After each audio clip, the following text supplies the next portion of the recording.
कोई भी हम साधना करते, कोई भी अनुष्ठान करते हैं तो इसमें बहुत सारे नियम भी है, उससे अनुशासन देता है।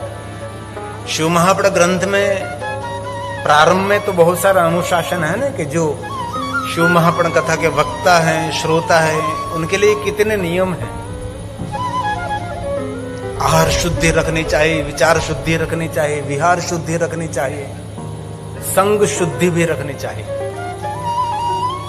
रोज के लिए। लेकिन दिन प्रतिदिन रोज के लिए तो न हो सके, लेकिन कम से कम कथा के दिन चल रहे हैं, अल्प आहार करेंगे हम, बहुत भोजन नहीं करेंगे और सात्विक भोजन करेंगे।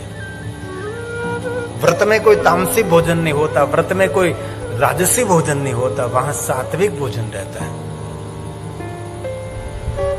ब्रह्मचर्य का पालन करना, लकड़े की पाट पर सोना, भूमि शयन करना, ऐसी बहुत सारी बातें। कथा के श्रोता है, कथा के वक्ता है, बहुत सारी वस्तु का त्याग भी कर देना चाहिए। आज लहसुन, प्याज, तीखे तमतमते पदार्थ, बहुत सारी बातें शिव महापुराण ग्रंथ के प्रारंभ में है। वक्ता और श्रोताओं के नियम बताए गए हैं। बहुत कुछ तो नहीं हम पालन कर सकेंगे हम सभी, लेकिन 7 दिन तक हम मौन रहें, 7 दिन तक हम शांत रहेंगे और 7 दिन तक हमारी वाणी में माधुर्य रहना चाहिए। हम किसी की बात बुरी नहीं करेंगे, बुरी बात सुनेंगे नहीं।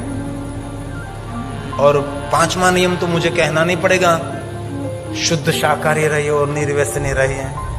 ये तो हम स्वयं ब्राह्मण है, हम तो हमारी कुल परंपरा में हम शुद्ध शाकाहारी हैं, लेकिन व्यसन के लिए थोड़ा थोड़ा कहना पड़ेगा। बहुत लोग मिले तो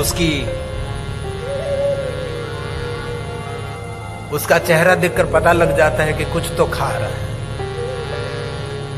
और कुछ नहीं, लेकिन कोई तमाकू, कोई गुड़ का। इस भुवन में सोना, चांदी, हीरा, मोती, जमीन, जागीर हमारे लिए कुछ भी मूल्यवान नहीं है। हमारे लिए सबसे बड़ा मूल्यवान है ये तंदुरुस्त शरीर, ये आरोग्य से भरा हुआ शरीर।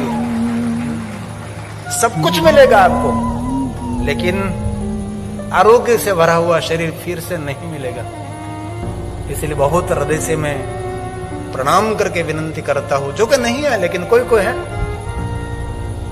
बहुत हृदय से संकल्प करके पहले दिन कि भगवान और कुछ तो मैं नहीं कर सकता, लेकिन आपने मुझे बहुत सुंदर शरीर दिया है, शरीर को मैं खराब नहीं करूंगा। विचारों से, व्यवहार से, आहार से, विहार से और कुछ ऐसा पदार्थ खाकर मैं शरीर को गंदा नहीं करूंगा। हमारा पहला कर्तव्य है।